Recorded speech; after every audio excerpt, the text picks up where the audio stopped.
All right, we finally actually have update 39 coming in. So that went live in today's patch. We actually get our Corsairs of Umbar dungeons, which should be nice. What's up, Dez? How's it going, man? Yeah, we actually they didn't delay or have any kind of last minute crashes or technical issues or whoopses. So we are a go. In the instance panel, we now have a new Corsairs of Umbar section that has the two new 3-mans, the 6-man, and the raid. Hey, how's it going? How's it going? So, before I get completely stuck in, what I wanted to actually do is take a quick look at a few things that actually stood out as far as changes they're making.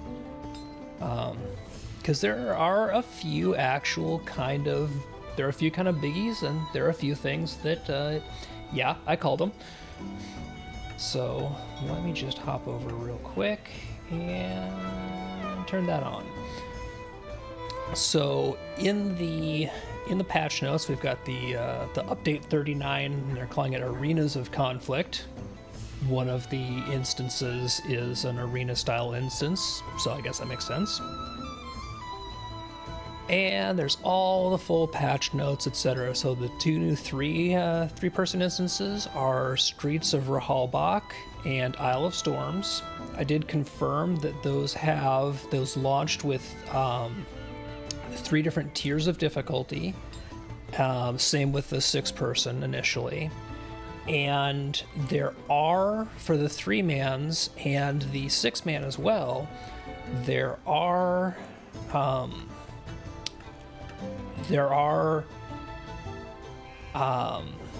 solo and duo difficulties as well. So they did the same thing they've been doing with some of the previous ones, where they have one like a cut down version of it that you can run solo, or you can run the full group one. We got some more delvings, like all of the Elder Slade missions, with a couple of exceptions, got turned into delvings, so there's a whole bunch of new delvings to run. Important things here. New rewards have been added to the Delving Barterer, and we got a couple of non-combat pets. Looks like we've got a grabby crab and adorable sandworm, because I guess you have to have those. But we got a good piece of news here. Delving armor will be updated to level 50 when the new raid reaches tier 3, and they go into the timing of that a little bit later in the patch notes. So this is confirmation that we are actually going to be able to get that delving armor for level 150, not just the 140 stuff, as soon as the new raid hits tier 3. So that's awesome, because that's going to be something more to spend those delving writs on for all of us who are basically just sitting on piles of them. Class changes. Again, lots of little changes. Champion getting a little bit of love here, which is always good. We got an across the board just general damage increase of 10%, because they realized that, they've been buffing a bunch of other classes. Champs were falling a bit behind. And they also fixed some issues with some of our skills not getting the full critical magnitude damage multipliers. And they realized that, they had some problems there. And so we should get our full crit bonus on our multi-strike skills, which is going to be awesome. As well as Wild Attack, which is one of our kind of baseline builder attacks, now actually will correctly benefit from crit bonuses that do strike skills critical magnitude. So we should actually see our wild attack crits hit harder, like they're supposed to, from everything that boosts your strike damage. So other classes, we don't really care about other classes here. But in the items and rewards, there are some really interesting things with this one. So there are some new craftable rewards and things like that to be checked out later. As I was anticipating, and the thing I was talking about previously, the Adventurer's gear is being moved up from item level 513 or from 510 to 513, 515. I haven't bought a new piece and verified it, but they didn't take it out of the patch notes, so that's good. We do have some fixes for things like the Word of Craft traceries and things like that. But they made actually a really interesting change to the Delving Hope tokens, and that was one of the things where I keep pointing those out when looking at the Delving barterers as, okay, why would you buy these? They're basically crap. They've changed them now so that they last 30 minutes, but they persist through death.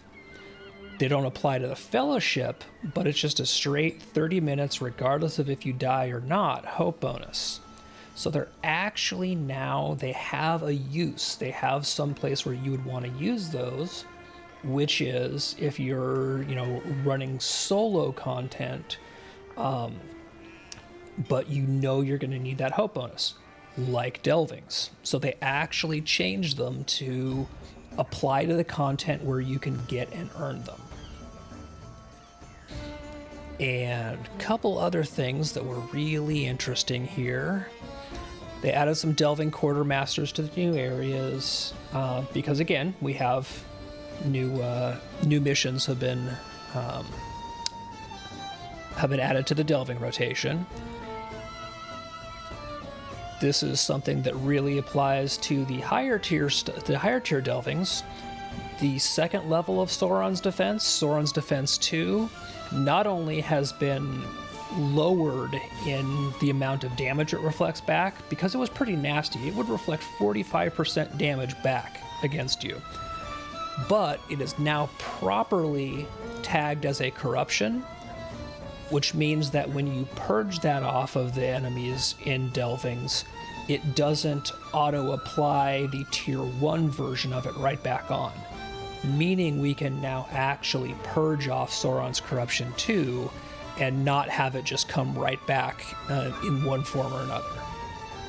They've also capped some of the ground puddle and AoE type effects so that we can't stack like 80 of them on ourselves, which is going to really help melee mobs in Delvings. Because one of the biggest things out there was if you got clusters of mobs that were all doing effects, you could stack up like 6 copies of that same effect on yourself and basically just get insta-gibbed. They put caps on a lot of those now, which is awesome. The last real big interesting thing, and where is it?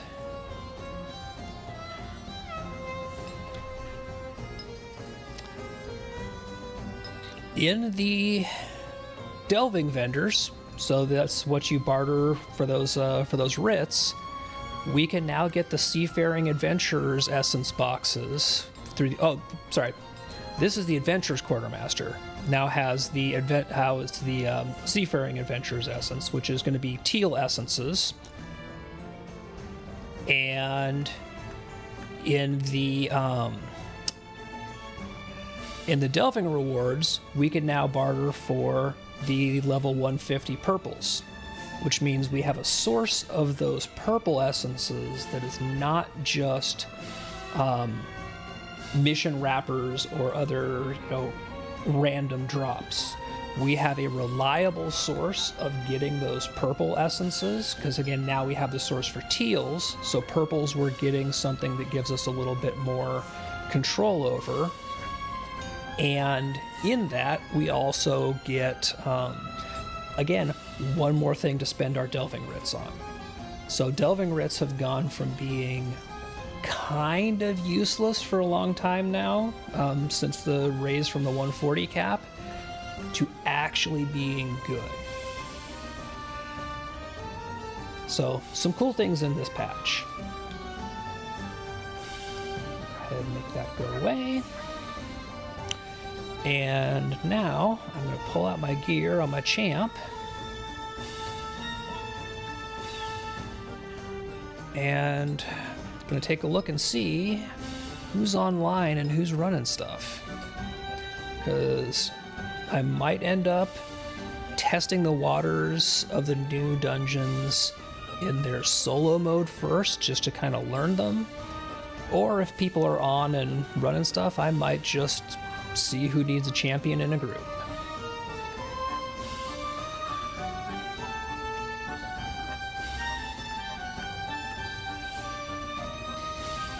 But yeah, overall, lots of good stuff. Looks like it came out of update 39. Not just new dungeons, but some balance changes, some actual good usage for currency that's largely been not really useful for quite some time now.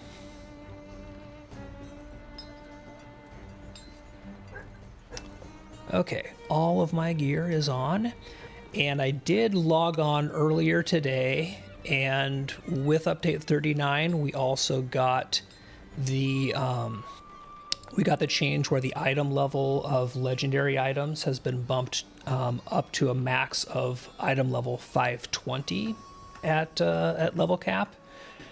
So that also increases the max level of all your tracery slots.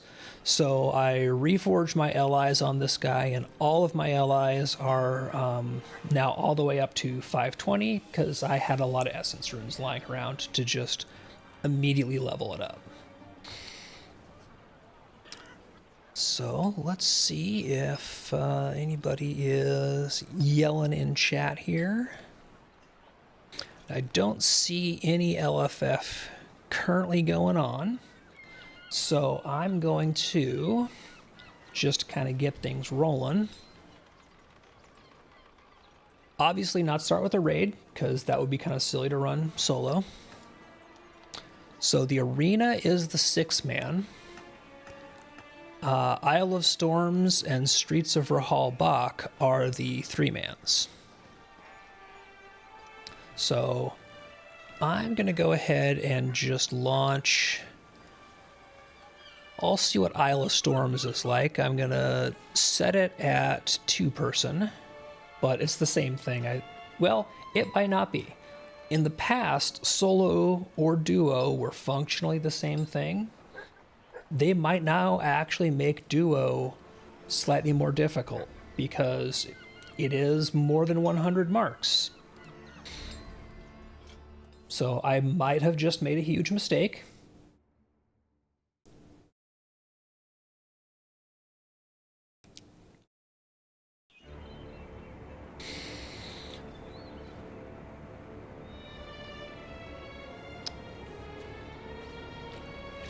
Let's see what we got here. Okay, so I think I saw a little bit of this first boss when people were running it in... Oh, he's already on me. Yep. So I'm going to get my buffs rolling real quick here. When people were running this on Bull Roarer, I saw a little bit of this boss. Big ol' croc. Okay, so as expected, he is immune to stuns. So I can't actually stun him, but I can, at the very least, use my Horn of Gondor to do a debuff. And I am getting kind of hammered on the debuffs here. This is where the champion's distinct lack of good self-purge comes in. Yep. Okay, so they actually do seem to have this harder for solo or for duo than... Where the heck did it spawn me out? Oh, I guess I'm all the way back at the beginning here. But yeah, so this does look like it is actually pitched for a duo, not just solo and duo being the same thing, which is good.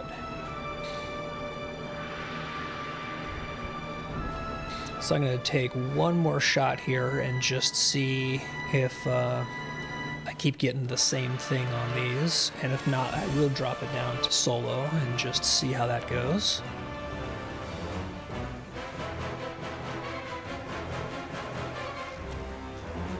Another thing is that the Spring Festival just started today, and so that's also something people are running a lot of, is they're running the bosses from the vaults instance. So there are people doing LFG, but a lot of them are running for that. And I would rather actually see new content. Oh, here's his cloud gonna go off. Yeah, this is where the champion purge is just having trouble keeping up, because it's on too big of a cooldown and it only clears one effect at a time.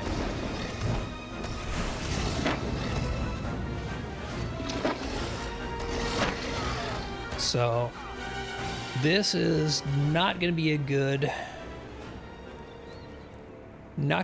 solo. So now I want to see if I drop in and change it down to solo, does it actually drop that down?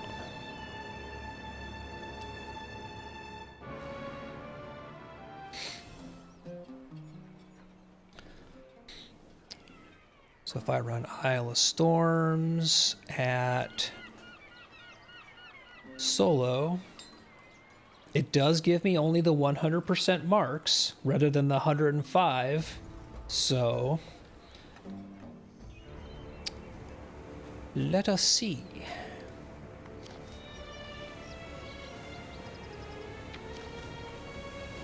It will be nice if they've actually properly pitched the duo difficulty to actually be a good difficulty for a duo, rather than just being basically solo difficulty. Because they had that issue in previous dungeons. And yeah, this guy has, I believe, significantly less morale because I'm already starting to chip away at it, and I've already got him into Septic Cloud.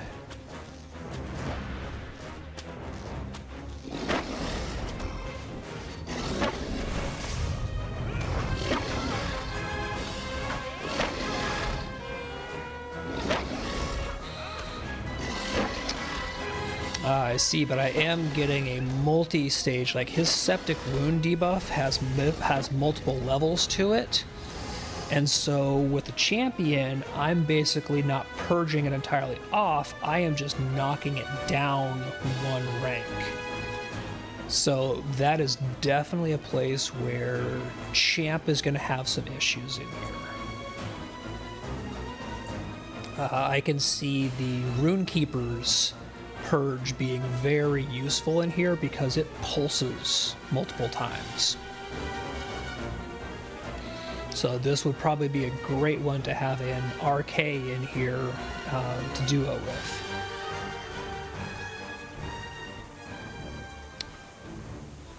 Alright, so I know that there are going to be some groups coming up here. Just because, again, this is the little bit of the instance that I saw when people were playing in a bull roar. So I'm just going to switch to yellow line so I can do a little bit of lawn mowing.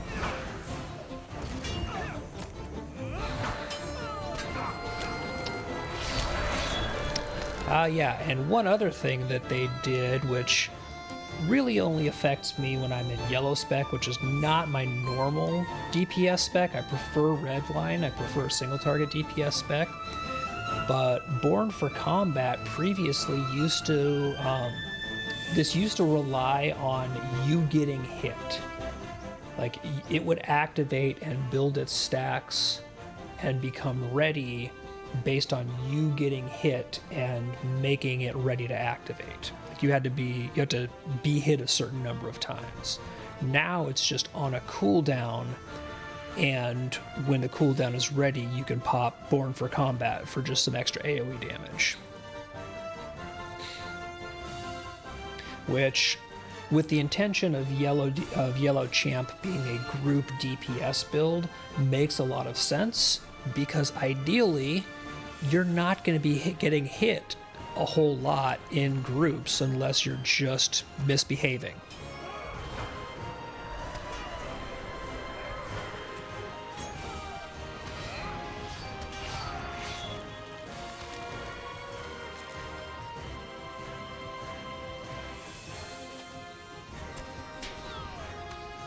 So it gives us a reliable trigger other than just cause trouble.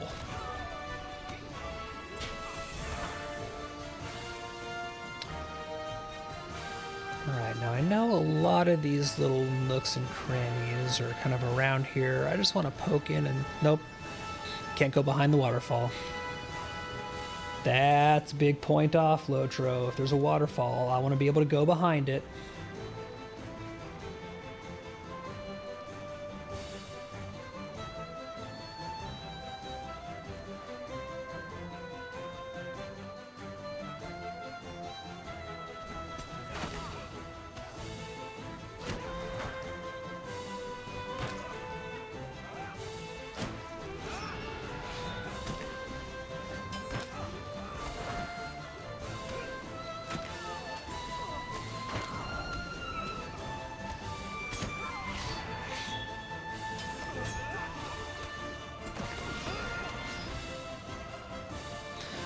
Also, I keep forgetting when I'm in yellow line spec that I can't use Ferocious Strikes nearly as often as I can in red line, because I'm just so used to having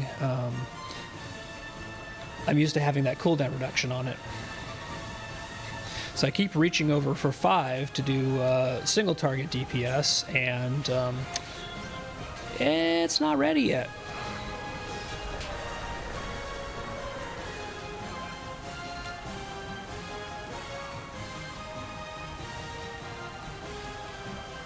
So let's see, what debuff are these guys doing?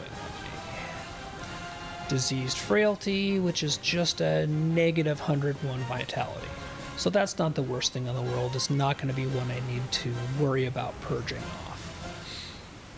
It's not like the 30% max health Frailty debuff.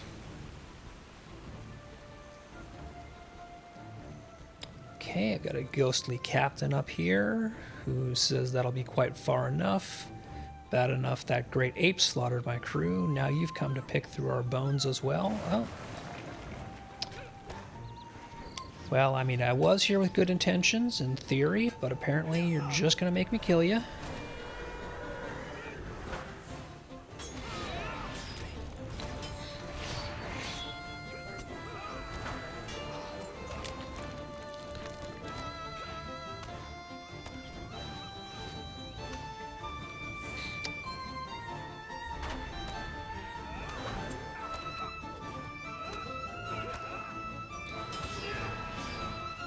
Okay, so Captain and his buddies are taken care of. I think that it's the ape next, because he was just talking about the great ape. So in preparation for that, I'm just going to go ahead and hop back into red line, because I want my single target DPS build. And this is a boss that was notoriously broken through several iterations of this instance on Bull Roarer. So let's find out if it's working now.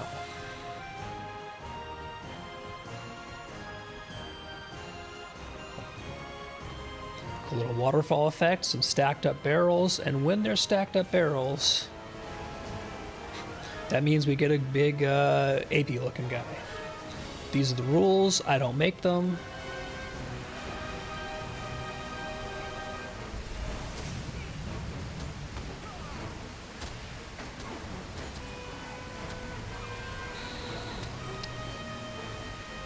And because this is solo difficulty, I should be able to pretty much just munch him down.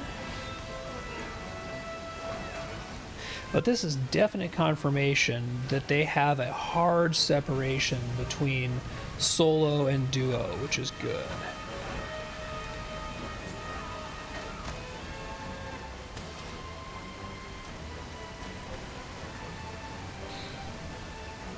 And again, technically you're not supposed to stand in the fire, but I run a fair amount of tactical mitigation, so I can stand in it for a few ticks before really having to worry. Oh, this is nice. The dungeon is giving these Umbari Tam out of these chests. So this is going to be another source of those, which are used to barter for things not only in the from the Umbari traders, the rep traders, but are part of that quest that lets you turn in, I believe it is 100 of them once a week to get 1,000 embers. So even better. Looks like we got some errant winds up ahead. Got 200k morale, so they're definitely not critters. They look like we actually have to fight them.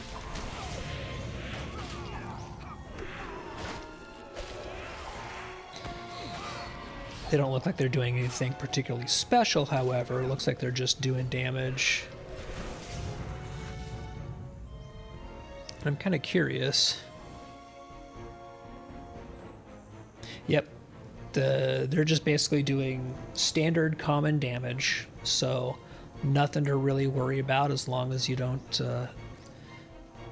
get caught just standing in them. Oh, but here's chaotic winds, so I now have errant winds and chaotic winds. Might be different. I'm gonna guess that the chaotic winds do tactical damage because they're all lightning-y. So again, just a place to make sure that you have at least some mix of mitigation, of different damage mitigations. Oh, so the chaotic winds also stun. That's good to know. Have your stun break ready.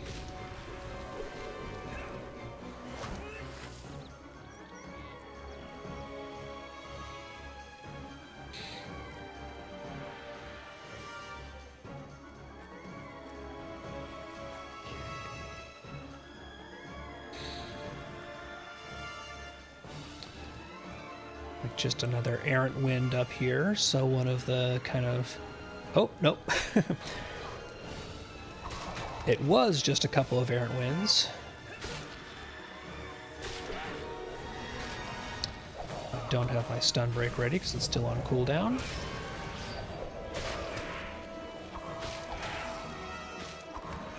So one thing with a... when I'm in Redline Champ... Hey, Morv, how's it going, man?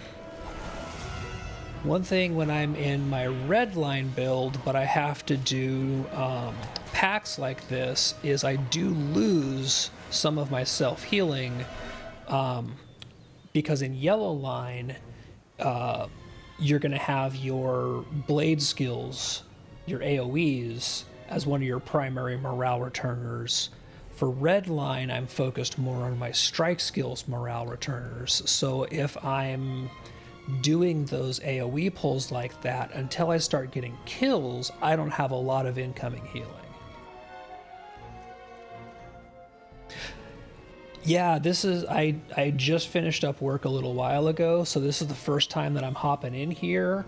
So I've been kind of testing around and playing out. I did actually notice, and this is something that made me really happy, is that first thing I did was I tried to set the dungeon on duo difficulty, because in previous dungeons, a lot of times when you set it on either solo or duo, you basically got the same thing as far as just the difficulty curve went.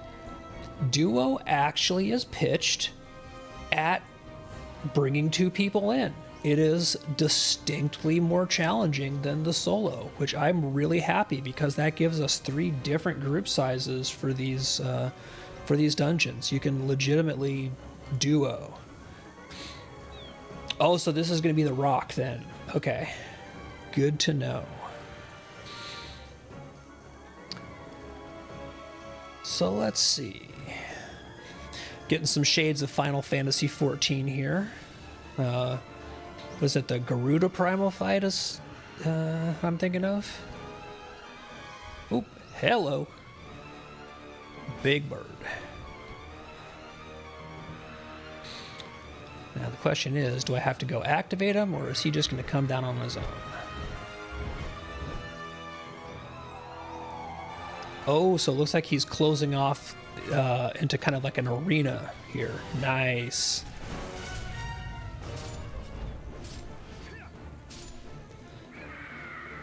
Raises deadly cyclones.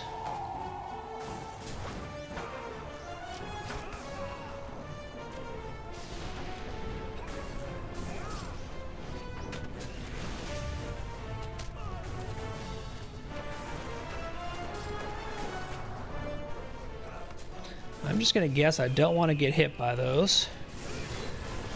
But do I have to kill them? Because they don't seem to be... Oh, nope, they are targetable. But they do all that knockback. Okay, so there is a knockback effect from the cyclones. And they don't look killable. So that answers that question.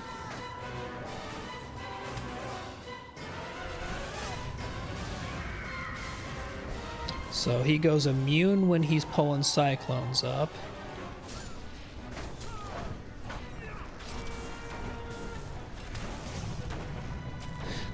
And yes, a lot of this I should have been paying more attention, but I was really just kind of testing to see how some of this went. So this is going to be where I die, but I'm expecting it. Yeah, I was noticing that they've got a power drain on them, which is pretty wicked. But that's why I went in expecting to die, because I just wanted to see what they did.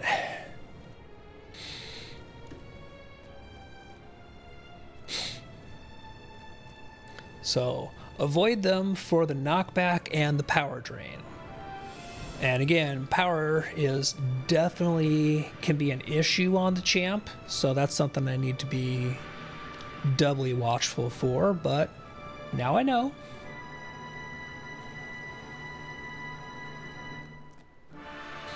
Now let's see if I can actually get this guy down.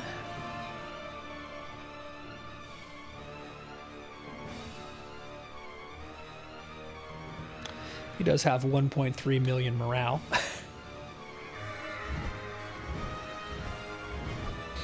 So I'm just going to have to stay as mobile as I can.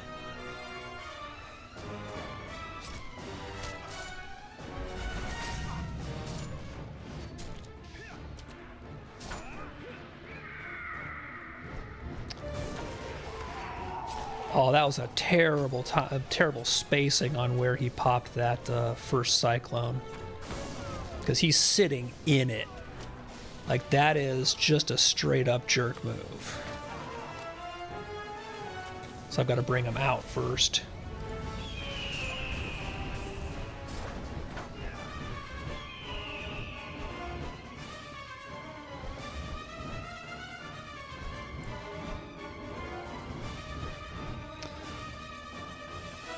Okay, so he's got a summon downdraft that's just really annoying.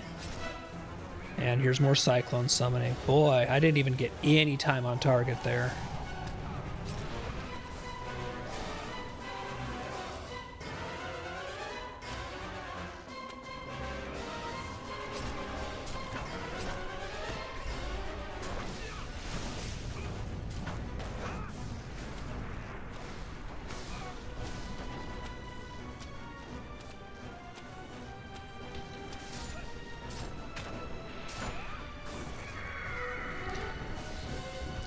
When he goes green bar like that, that's the worst, because he does it right when I'm doing another like cooldown skill.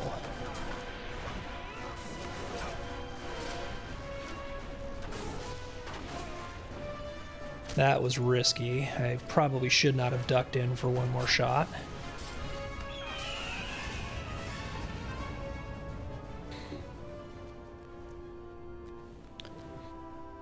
Okay, so that one is a bit fun.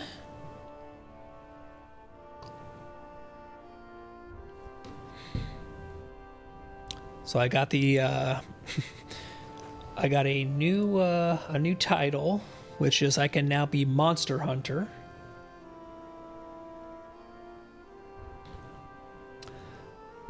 Doesn't appear that I got any gear out of this, so it looks like I didn't roll gear. But again, 5 TAMs and another rune, so not bad.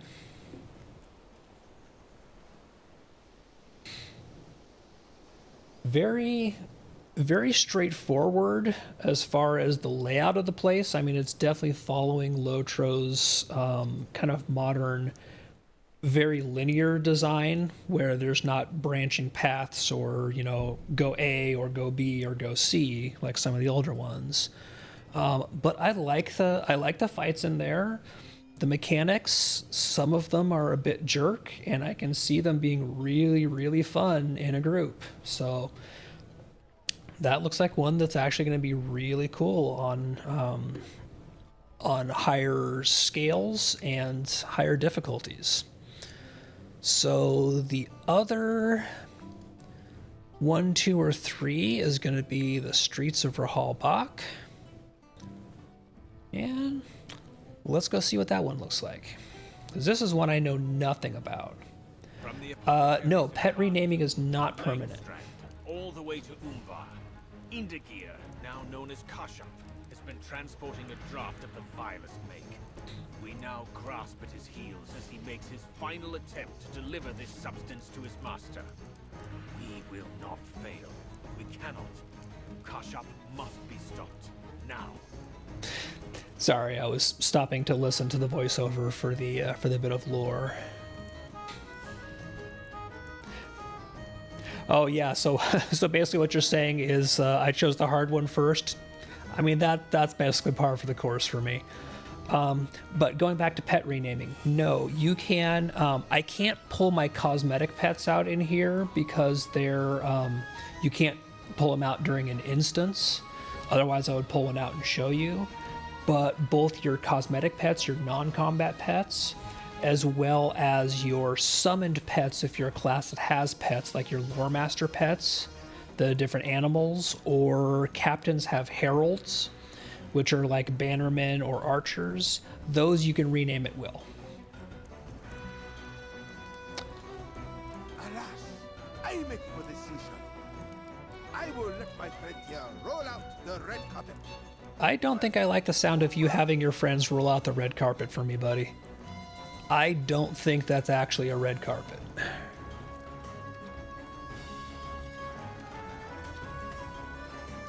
Alright, so he ran through the gate and buggered off and left his buddies behind.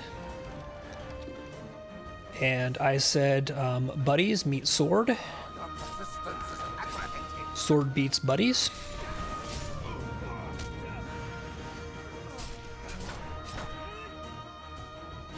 Okay, so this looks like it's kind of a little bit of a mini gauntlet style.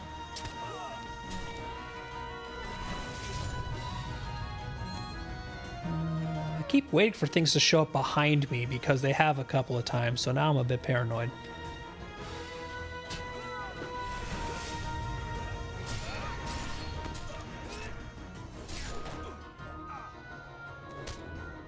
Okay, so their stuns aren't bad. They're about 3 to 4 seconds. So that's at least not something that I need to worry about stun breaking. Unless I'm surrounded.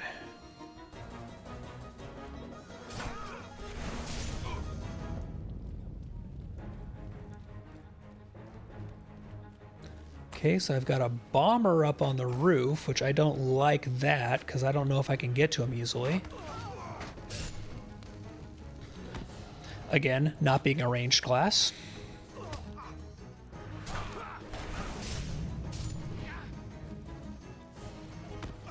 Can I get up there, or can I bring him down here by line of sighting him? He's just gonna stay up there and be a jerk, isn't he? I wonder if I keep going, is he going to stay up there, or is he going to come down, or is he going to be one of those you have to clear everything to get through the next step. We will find out. Yeah, these guys all seem to be kind of your standard Corsair type enemies. Give them the warmest Rahal Buck welcome. Okay, so it looks like you can basically just outrun the bomber. Okay, so we have the Grasper, big old dude with the two-handed sword, but buddy, two-handed swords are kind of my thing, and I am just far cooler than you. My sword beats your sword. Make of that what you will.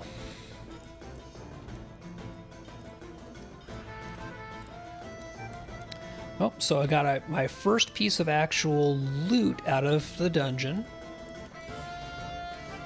So this is, so we're looking at so far in just the solo tier, yellow loot, which is not surprising. We should probably not be seeing purples and definitely not teals at the solo difficulty. So this is good. But it's item level 512 yellow. So this is kind of on par with a lot of the quest and just general kill drops throughout Umbar. It is bound to account and disenchants into Embers of Enchantment. So that's actually awesome. This Vitality, Will, and Outgoing Healing, this might be something I transfer over to my Runekeeper, to be honest. So I probably just did not get lucky on any of my chests in the last one. Which, again, par for the course.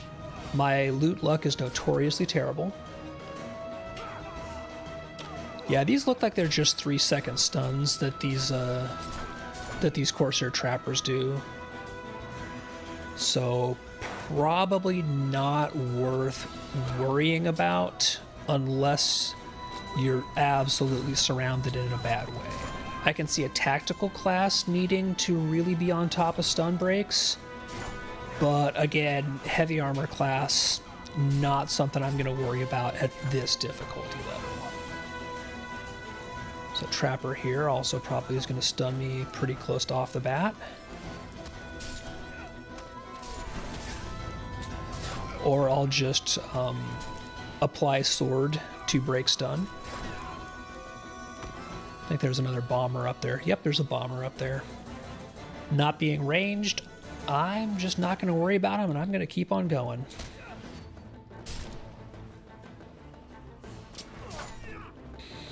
Because these guys I can pretty much just chew through.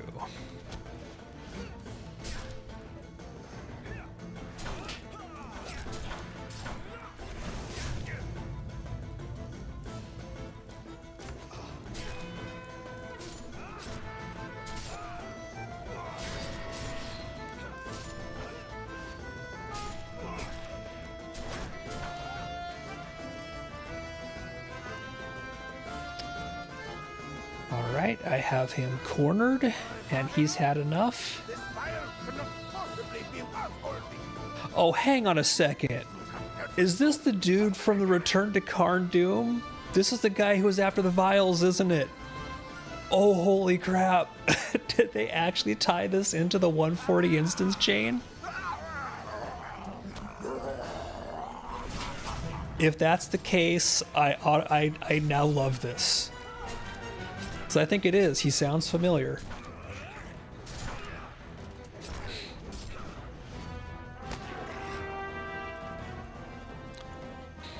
Kashup the Kashup and the bile or no more. Oh, that's really cool. All right, so we got another piece of gear, and that's going to be heavy foot armor, vitality, physical mastery, crit, and parry. So just kind of a general solo-y piece.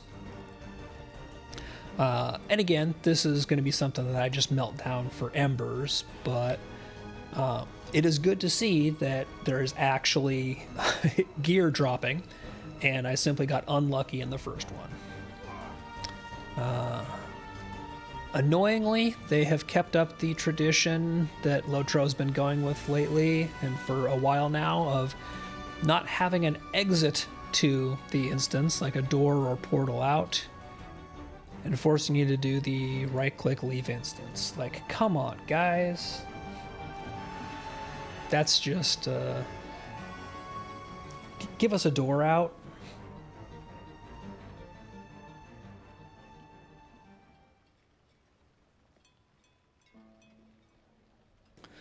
So let's see, did I get a title for that one as well, or did I just get it for the one before? Looks like no title for that one. So the deeds, there's nice. So there are deeds within here. So various Slayer deeds in the dungeons themselves, as well as deeds for doing them on tiers 1, 2, and 3. 4 and 5 obviously not being available yet. Now, if I remember right, there is also the arena, which can be run at solo. So I'm going to pop in there real quick and just check this out.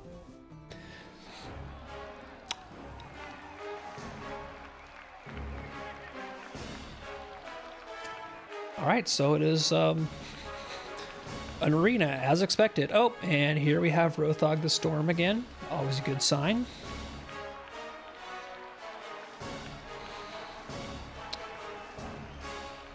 The arena plays host to many surprises. Okay. I am Rothog, Hunter of the Airs, Commander of the Garabakir, Captain of the Hailsea, Keeper of the Tor Garden, and loyal servant to the people of Umbar. On this auspicious occasion, you have the honor to test your strength, meet justice upon the condemned, and earn the adulation of our people.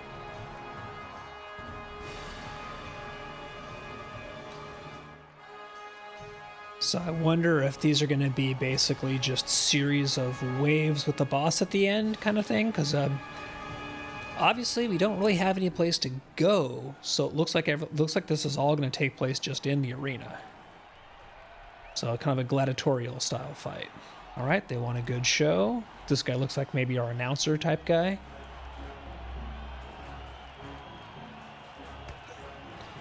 Okay, yep, so we've got a group here. And I'm going to guess that they're going to do the thing of attacking me a couple at a time. But they are going to come out to the center here before they are actually active and attackable. So I can't do the thing that I wanted to do and move in closer early on.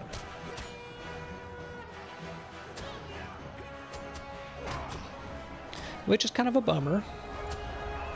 So I like to be able to control the fight a little bit more than that.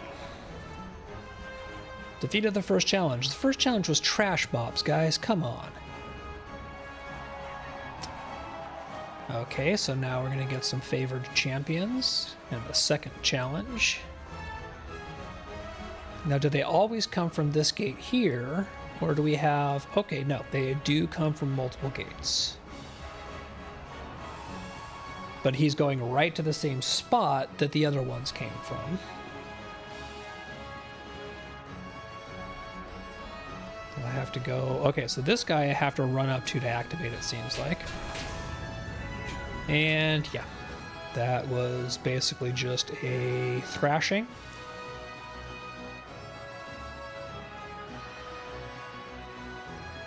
So I'm starting to get the idea that of the 3 instances, I absolutely may have started on the hardest one first by accident.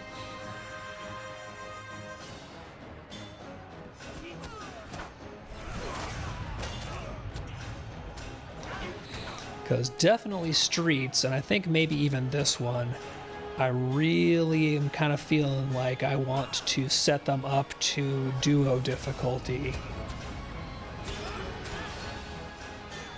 and see what that gets me. Although one thing I'm curious about is, have they done the same thing that they did in previous instances that had solo and duo which is, are the chests for solo and duo collectively a solo/duo? No, they're not. So this is another indication here that they really are legitimately solo and duo. Because other instances, what I was seeing was the chest lock would read as solo/duo. So yeah, these are very definitely distinct grades. Oh, should probably actually get my loot, huh?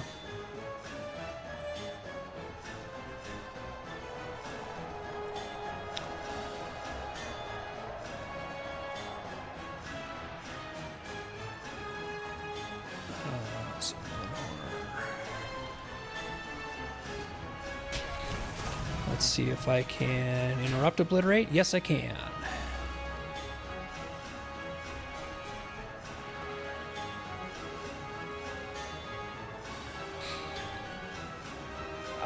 So in 2022, when they gave the expansions away free, did you put in the code that they gave, or did you log in during the anniversary festival and got those things? Because there's a couple different things they've done over the last few years.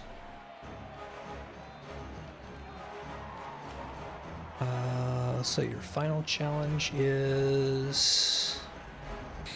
So I know that they had a code they had active for basically most of the year that was that let you put in the code and get just a I think all the way through, I don't remember which expansion it was, but it was a lot of stuff free.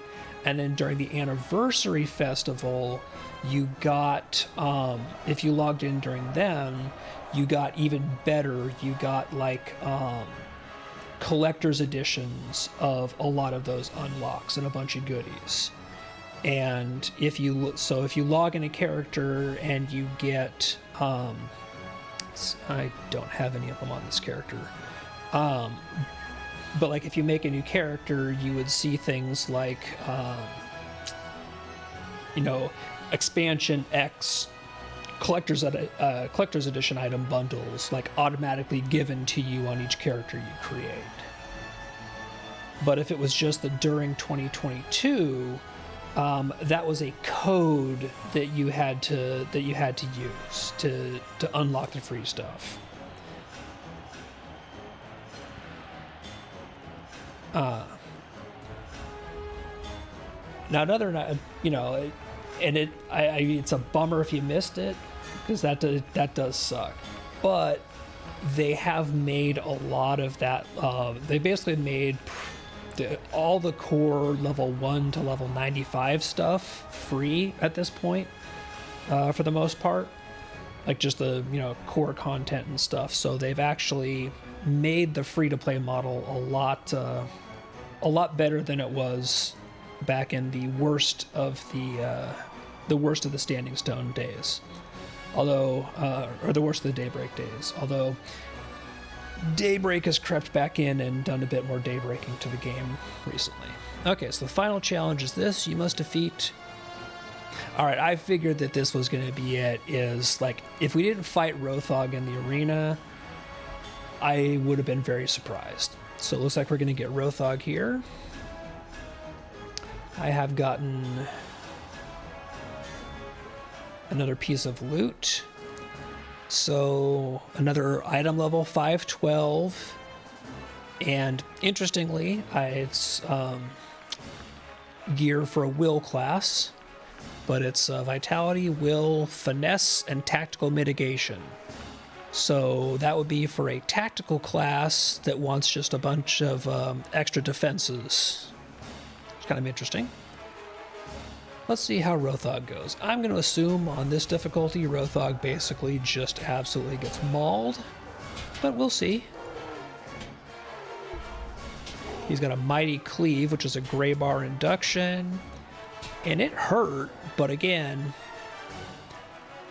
champ in heavy armor, I've got decent mitigations, I can just stand straight through that dude's attacks. And I got Vitality, Will, Outgoing Healing, and Crit Ring. So a healer ring. Alright, so that appears to be the end of the arena. So I'm going to leave instance. I'm going to see if I can catch up on... Okay, so I'm not seeing anybody yelling in LFF chat right now. I'm going to scroll back a little bit and just see if people are putting groups together before I go back in and do some more testing. Looks like the only group that's actively advertising for doing anything right now, other than the Boss from the Vault stuff, is a group that's looking for a healer for the raid. And, well, I have a sword. I am not a healer. So we're not going to do that. I am really curious now.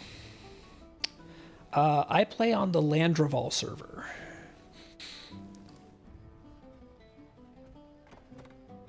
I am going to try the streets again, but I'm going to set it... Actually, I'm curious. So, okay, yeah, the raid is only 12, but the arena... So the arena is solo, duo, or 6. So they gave a duo mode to the arena as well. I'm going to try the streets on duo. I want to see what that ramp's like, because that was so much easier as a base encounter than the Isle is. I want to see if this is different. Also, it does say new quest solo duo, so I might not get chest. I'm not sure. We will find out. Kashyap must be stopped now. Alas, I make for the seashore. But there are 3 guys at the gate, not 2, like there were before. Welcome, Wumba. And they definitely have more morale than the guys did last time. And there's a mender, so they're gonna heal these guys. So take care of the mender real quick. Get the bruiser out of the way.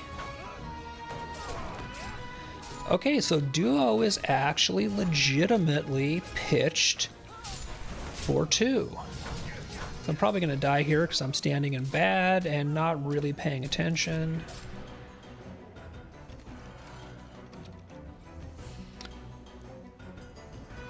But yeah, duo is not just a slightly harder version of solo. It's legitimately pitched at being for 2.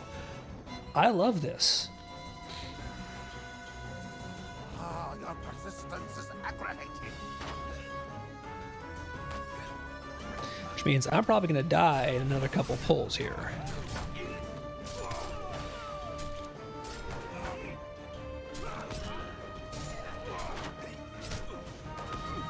So I'm going to start getting the spots where that bomb thrower is up there and just can't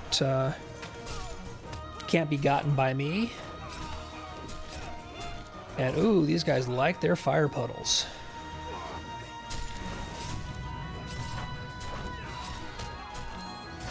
Yep, he's about to take me out here. Alright, so I finished that pull, but I am still in combat because of that bomber, which means I do not have my morale regeneration. And that is going to be a problem on this guy.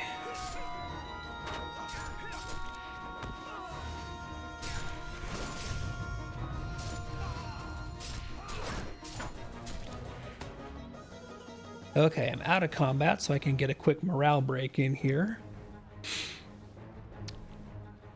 But yeah, that's actually something that's really cool. So I'm glad that they have done the difficulty the way they have. And I don't expect to be able to get the first boss in here, to be honest. Why are you so obsessed with me? I am actually suspecting that I'm going to die and not be able to get past trash.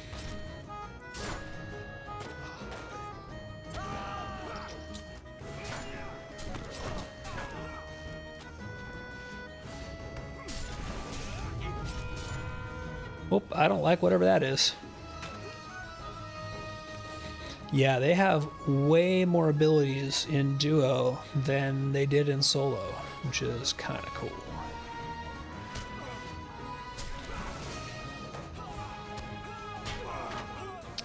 Those dang stuns.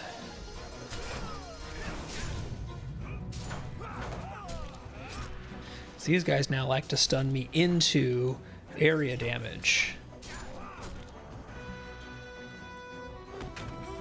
And that's just cheating.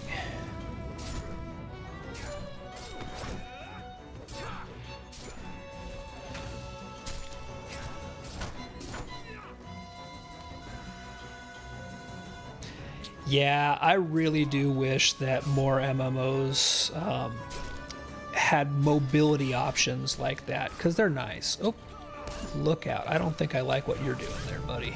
Anytime you see somebody waving their hands, they're not up to anything you want them to be able to do.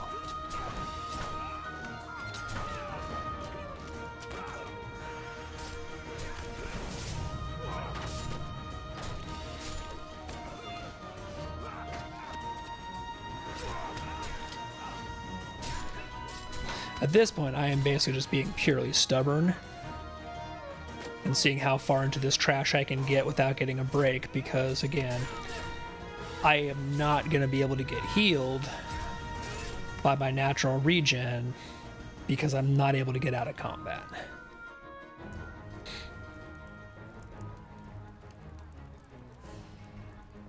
But I got a significant amount of the trash cleared, you know, for a given value of significant.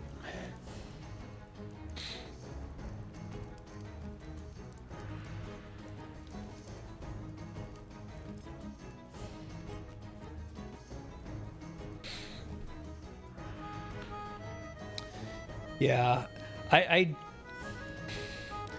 like the mobility that you have in things like Guild Wars 2 or Final Fantasy XIV's ease of doing realm travel, because again, I like the ability to go play with friends. Wait, where am I getting in combat from? I don't see anybody. A flip side to that, though, is that if there's not, oh, it must have been that bomber. Okay. If there's not a system like that, and you know, the people on the server are the people on the server, it does help foster a sense of community in the server. Like a lot of Land Revol, like when I log on, you know, you see the same people in chat, and whoop, that's bad. No, you see those people in chat, you group with them, and it becomes okay, yeah, that stun does seem like it lasts a little bit longer. You have a little bit more of a community feel on that particular server, because you know the people who are there. And yeah, because of that sniper on the roof, I am still in combat, which means I do not have any kind of decent health regen here.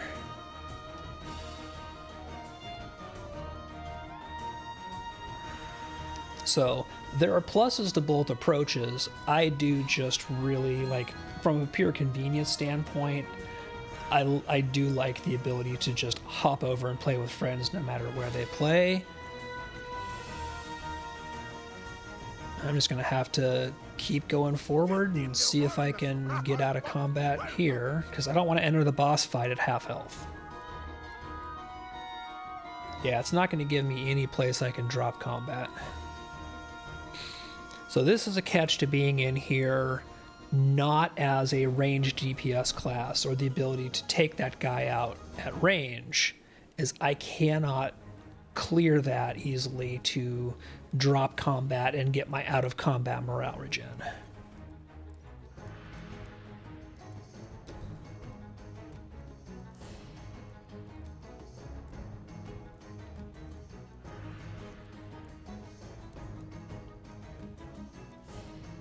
So instead I will use these buffs here.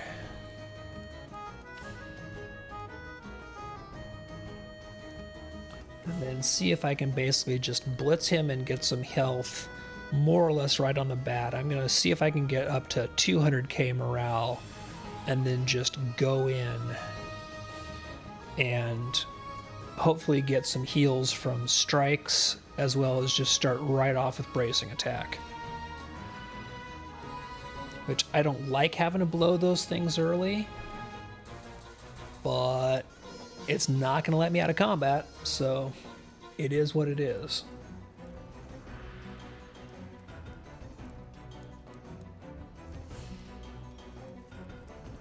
I think this is just going to be the best I get.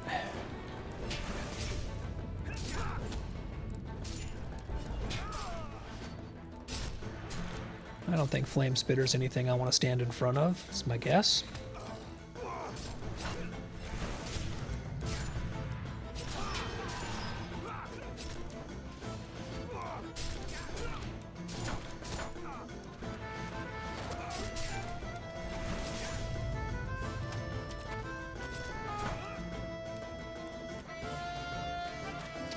Oh yeah, he likes the fire.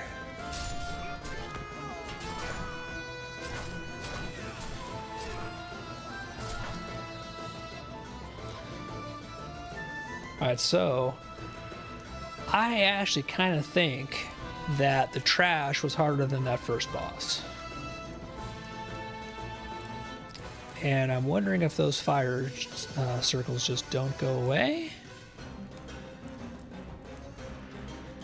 Alright, so there's another good piece of confirmation is, and if I go into my chest locks, here's the confirmation. It looks like this is not the same lock as Solo, because I got loot again from the chest. I got an earring, and I got a Seafarer's Flickering Essence box, another one of those purple essences. Which means that, again, running these on Solo and Duo is a very viable one too.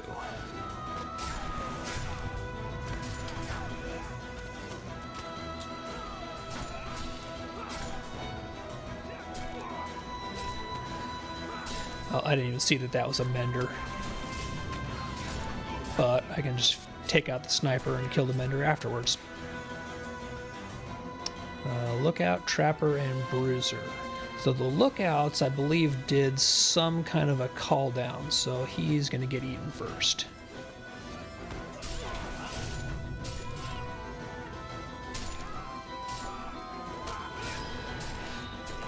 And the Bruisers, no, it's the Trappers who stun.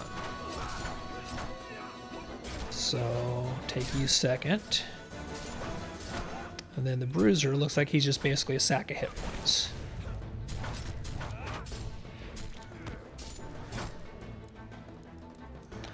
So, not bad. Got me down to about half health, but that is perfectly doable.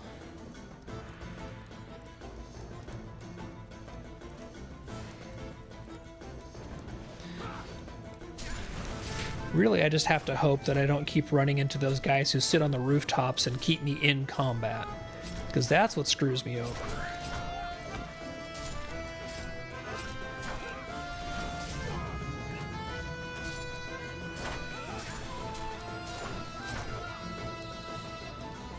Because I think that roof across the way there is where one of the bombers was last time I was in here. And so again, my worry is that I'm going to get another one.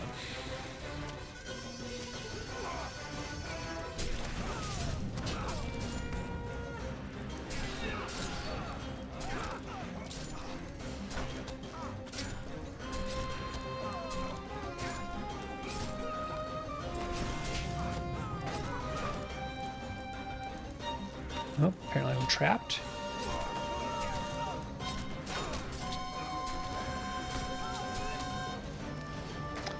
So one of these guys, I'm going to guess the sniper, also has a net attack, which snares you.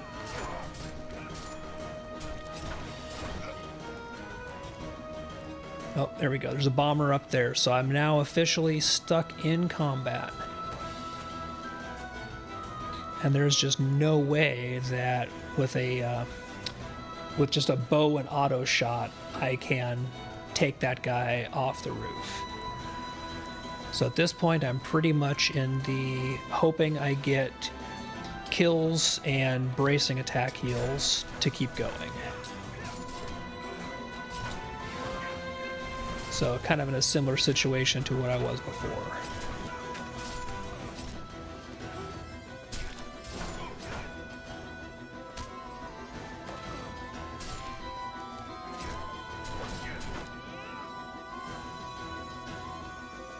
Okay, I've got a bruiser, and then...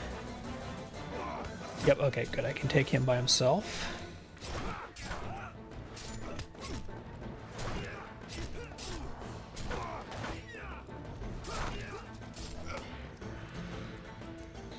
Let's see, I've got a mender, a trapper, and I'm gonna guess that all 4 of these are gonna pull together. So I'm just gonna go in and see if I can get the mender immediately. Yep, they're all gonna pull.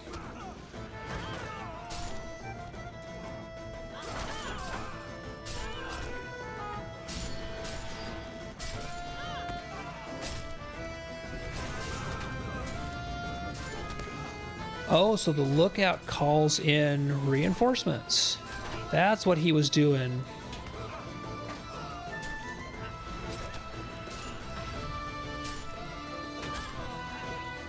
Okay, so I just need to pay way more attention rather than goofing off.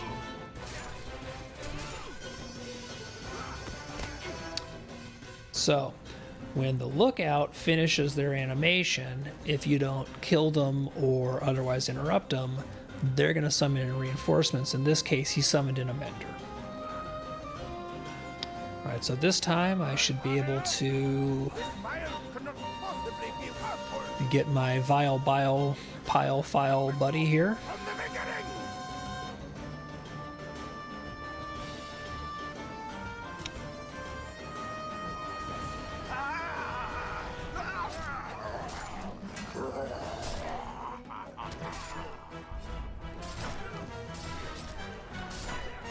Okay, yeah, he definitely hits harder than the solo, and I don't think I want to get hit by Smash.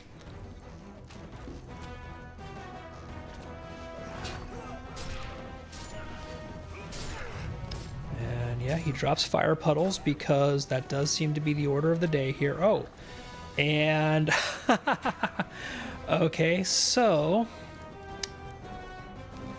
I'm in a cocoon. I am entombed. So I just basically have to sit there and eat it. If this was actually a duo, I believe the other person would be able to actually help me out and get out of that. But, again, because I'm running this on a duo with just me, I pretty much just have to wait till it wears off, and hopefully I can sit through it.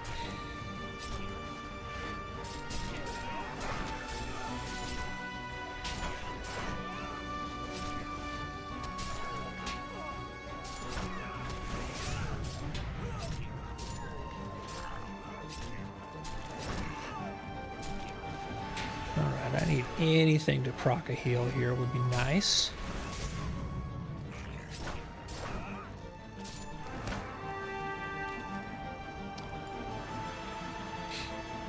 Okay.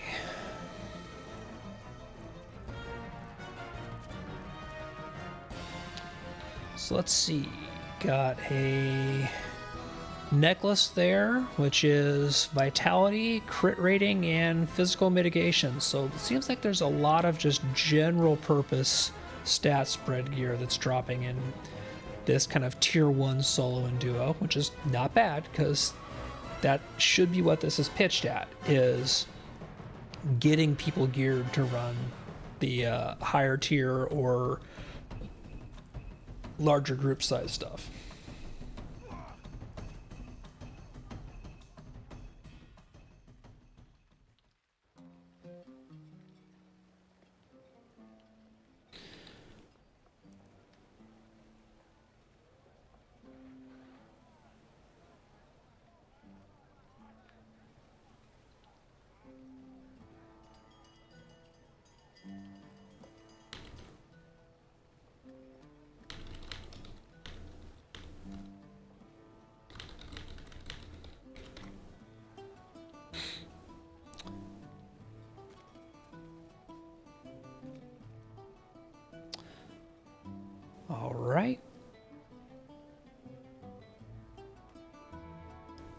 So looks like I've got a group for running the 6-man here.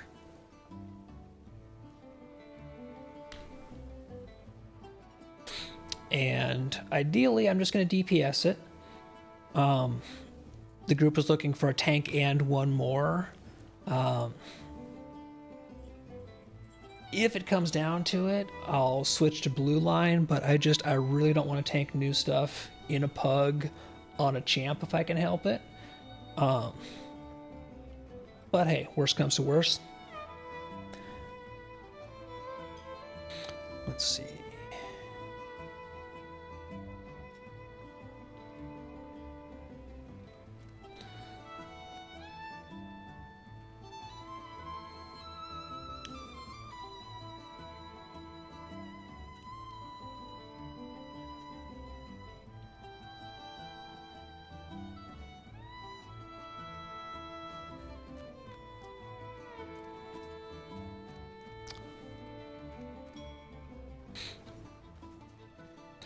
So I believe we are waiting for our 6th. All right, here we go into the arena.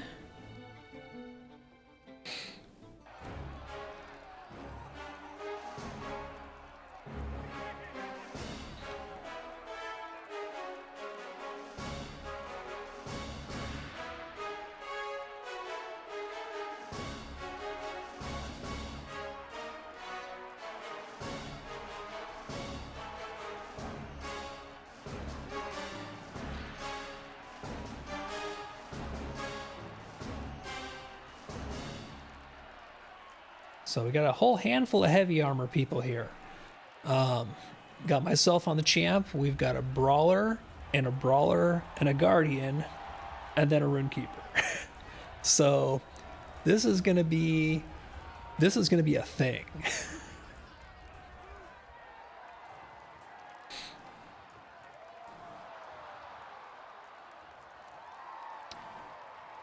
Oh, my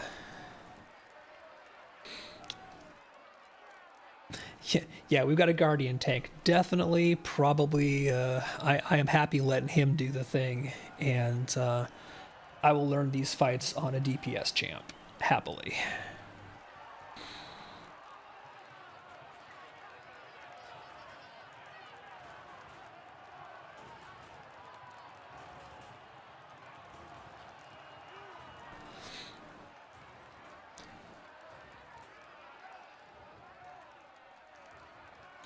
So waiting for the rest of the people to get here and zone in. So I don't think... I might have run something with this Guardian before, because the name is familiar. Oh, and the the Guardian is maybe on his way out, because he's got a limited time. So I think we're going to start and just try and 5-man this, if we can get the other two to hop in.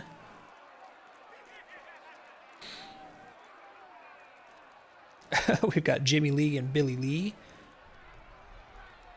both in the same kin. And we're just waiting on our Runekeeper to decide to zone in. There he is. All right. Let's go wreck some stuff. I'm going to throw up some scroll buffs for the group.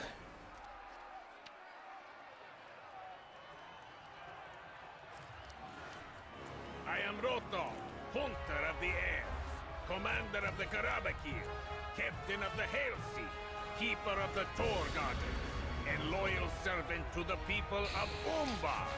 On this auspicious occasion, you have the honor to test your strength, meet justice upon the condemned, and earn the adulation of our people.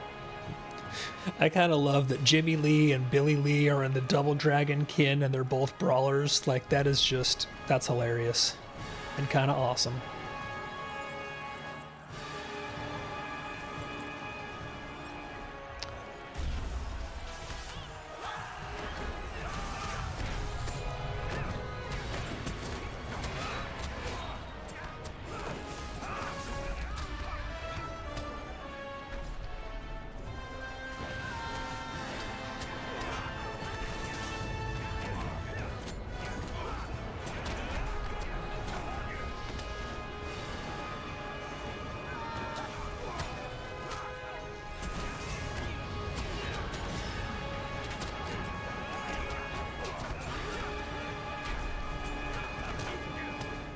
Okay, one challenge down. We're into the next wave.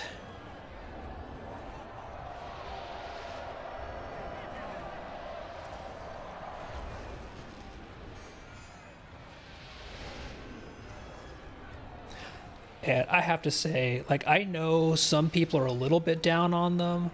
I love RK healers. I just love that rolling hots that they do. Okay, so this guy, we should be able to basically just wallop. I mean, that's the ideal here.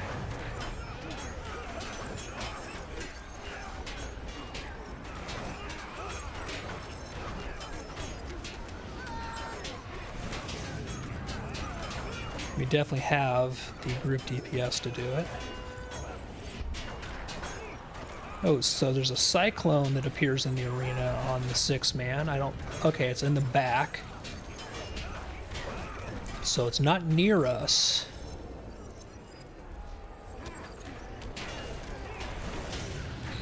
That may be something that's kind of a time limiting factor as it swirls around to us, or it might be random. I'm not sure. Okay, cool. The tank is doing a great job in pulling this guy, or trying to pull him away from the cyclone to give us room to stand. This is awesome. The tank has positional awareness, saw a threat, and moved the boss away from where the threat would be affecting the melee.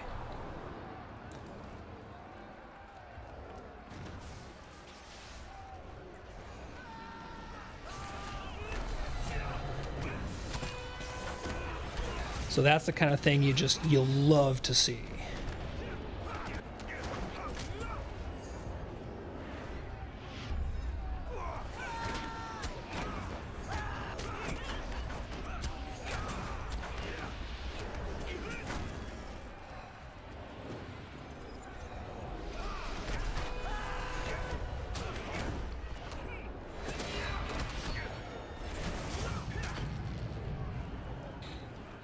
Okay, I'm just gonna make sure we get our loot here.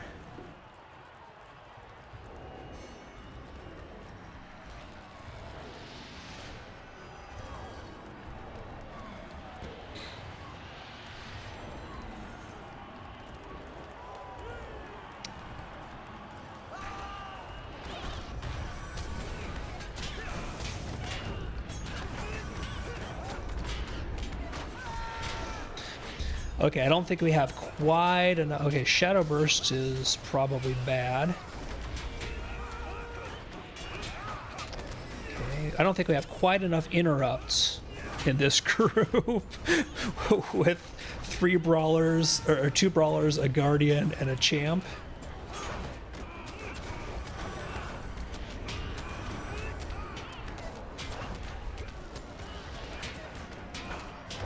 So poison begins seeping in from the grates. That's kind of cool.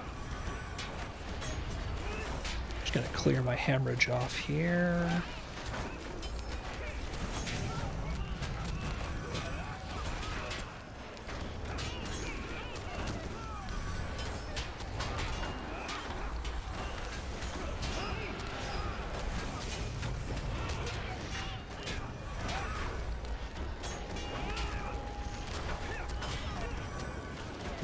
That should finish it off. So yeah, that fight definitely had more oomph to it than the solo version. I gotta love that. Couple pieces of loot, nothing special.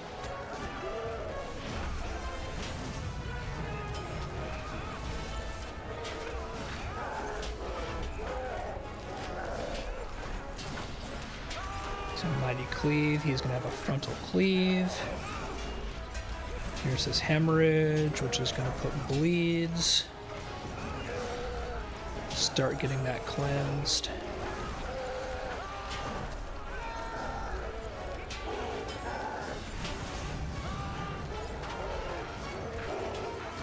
Yeah, he's thrown up to the... Okay, so we have Savannah Lions.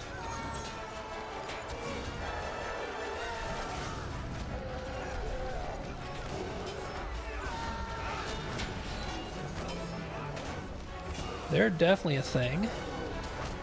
But the group absolutely walloped the lions. And we're still doing good on our output here. I've just got to really watch out and keep up my cleanse every time it comes up, because that hemorrhage is just brutal.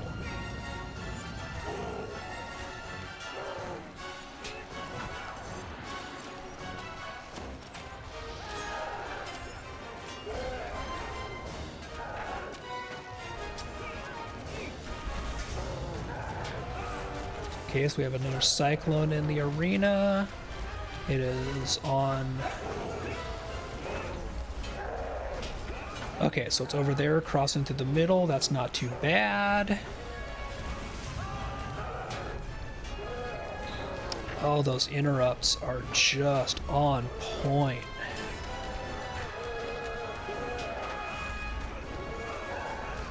All right, so we've got this guy almost toast. And that's that.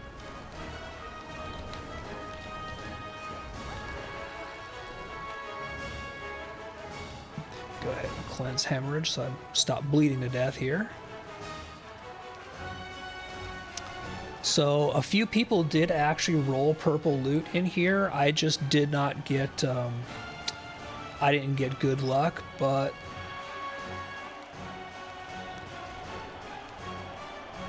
like there were a few people who got some of these purple pieces, so 512 purples come out of here. That's awesome. Go ahead and leave the group there.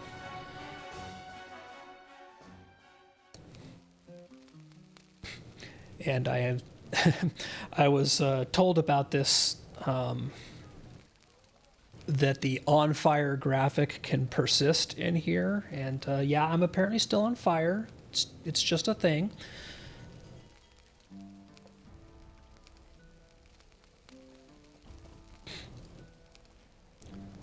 So I didn't happen to roll any particularly good loot in there. I pretty much just got more of these yellow pieces, but that's not bad because, again, these disenchant into embers, so it's still good. But I'm just going back over through here to see if any of the other bosses... Okay, yeah, so I'm going to pull these up here. I just apparently had really bad luck on my loot. Which, again, par for the course.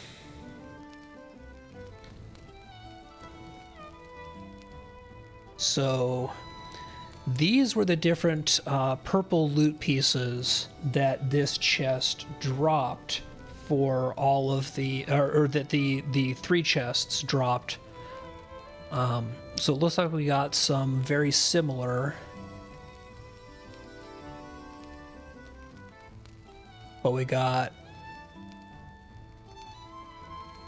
2 of these tarnished bright baubles. So agility, vitality, finesse, and a tarnished strong, which is vitality, tactical mitigation, and physical mitigation. So a really good tanking pocket item there. And then we had 3 of these bracelets drop. Vitality, might, incoming healing, so another good tanking piece. Vitality, will, finesse, and tactical mitigation, so a survivability piece for a tactical class. And vitality, outgoing healing, critical rating, and tactical mitigation bracelet. Like, that is tailor-made for a healer. And it's not will or might, so that could technically be either a Beorning healer, a captain healer, a runekeeper healer, or a minstrel healer.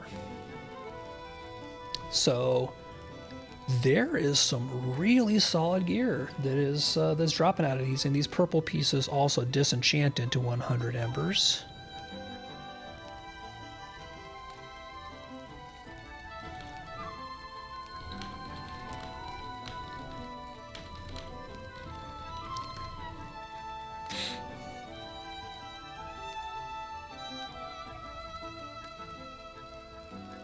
Yeah, not bad. So I'm gonna kind of just see if I can keep an eye out for a little bit, and do I see any other things being run here?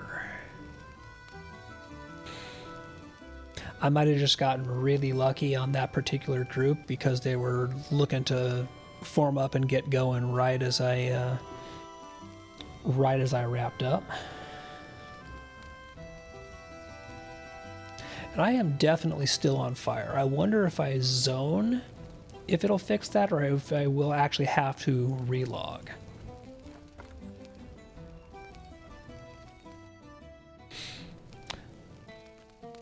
Nope. Still on fire. So yeah, that'll go away when I log out and back in.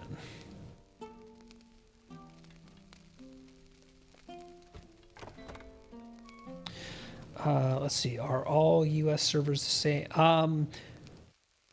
Not, it is a cool visual effect, but it's going to get distracting in a little while. What are you asking about by are they the same? Like different rule sets, different populations, stuff like that?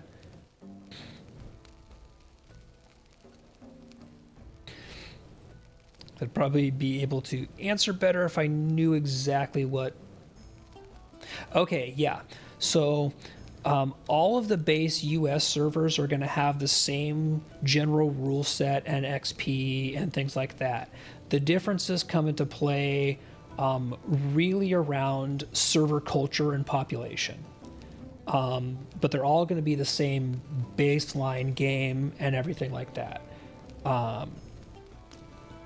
Where you'll find different rule sets are VIPs, which are people who have an active sub to the game, like, you know, have a monthly sub going, have access to the legendary servers, and right now that is Treebeard, and Shadowfax I think is shutting down or close to shutting down because it's basically finished its run. And those are servers with slightly different rule sets and tweaked rule sets, either like faster or slower progression, stuff like that.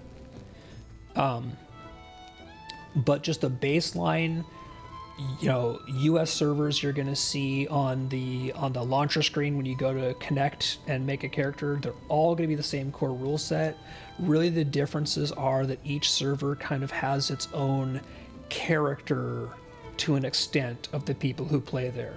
Like Landreval, the server I play on, has a lot more like social and event and music driven scene. Like there's a lot of just player get together type stuff that happens. Arkenstone has more of an active like raiding and end game and stuff like that scene a little bit. It's a little bit higher population, and you get a little bit more of people actively running regular dungeons and things like that. I don't really know the other servers all that well.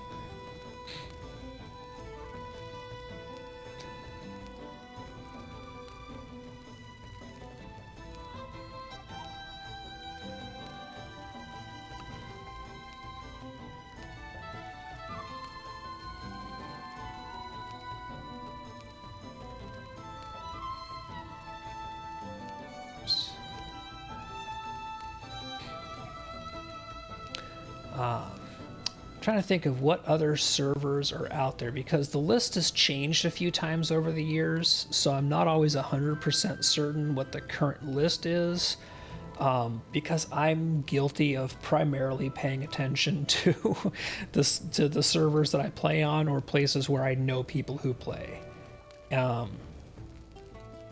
Crick Hollow, I think, is a I don't think they have anything particularly that they're known for, other than just being a slightly less active server. So I think they're known for being a slightly lower pop server.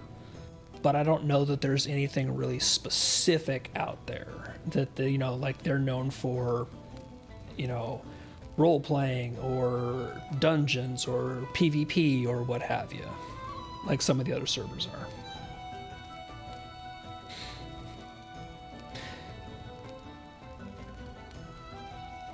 All right, so there doesn't appear... Oh man, people are falling back into bad habits of doing all of their group finding in world chat rather than looking for fellowship chat. So I'm having to go through world chat to see stuff as well.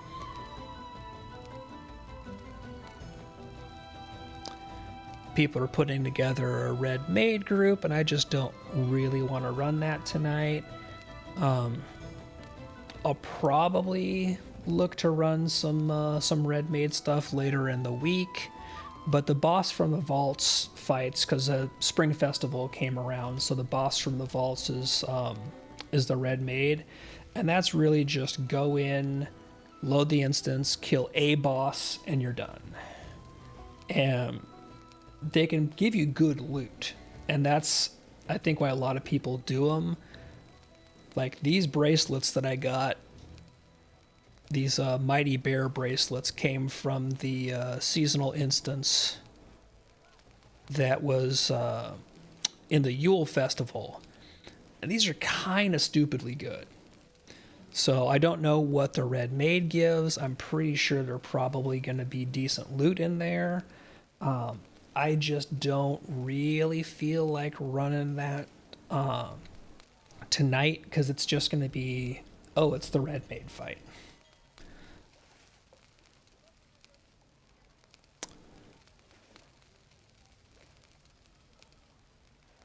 So I'm going to wait just a little bit longer and see if there's any more groups forming. Now I do know that, let's see, one of the things we get is K-Bear sends us a letter here. Thank you for bringing me with you when you visited the village of Lanuk with Corridon and Sigilith. I enjoyed hearing the account of your adventures. I was struck by the words. Oh, are we going to get a picture of Horn? Oh, that's so sad. So I bet these are housing items. Oh, dude, that's... All right, I gotta bounce over to my house here real quick. I gotta check out and see what this housing item looks like.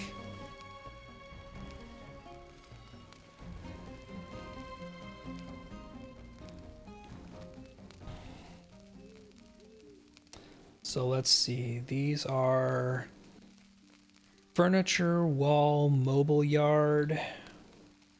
Furniture, wall, mobile yard. So I have plenty of spaces left in wall slots just to throw this up and see what it looks like. Wrong button. Okay, wall. Let's take a look and see what it's gonna... Oh, dude, that hurts. That just... Ouch.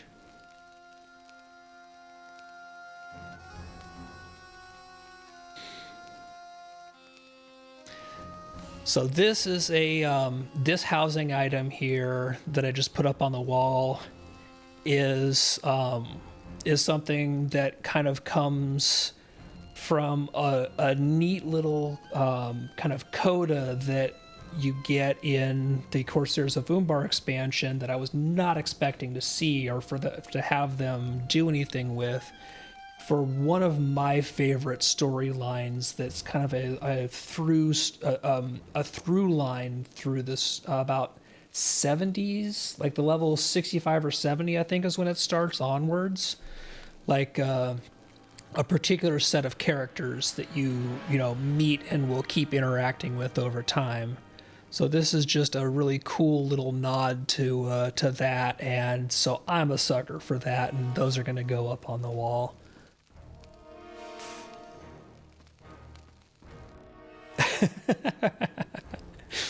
Well, I mean, hey, if Bonkmaster ends up actually being something that you dig, like I hope you like it, because I love the class. I love Lore Master. And if that's what clicks with you, then that's awesome, because it is one of my favorite classes. It's a weird one. So be prepared to look at your skills and your abilities and try to puzzle them out and go, why do I have this but also this and then this? But as you can see, you've watched me play Lore Master a lot. I do love the class. All right, so I think that what I'm going to do here is, because it was a long day, and I actually got I got done what I was really looking to initially get in and just check out, with checking out the new expansion dungeons and stuff like that. So what I'm gonna do is, I believe, let me double check real quick. Okay, yeah. So Bloodborne just went live, so I'm gonna bounce people over to Blood, because he's probably going to be doing the same shit I was just doing, only he's a lot better at it than I am. So go enjoy somebody who actually knows what they're doing on the champ and on checking out the new dungeons. And say hi to Blood.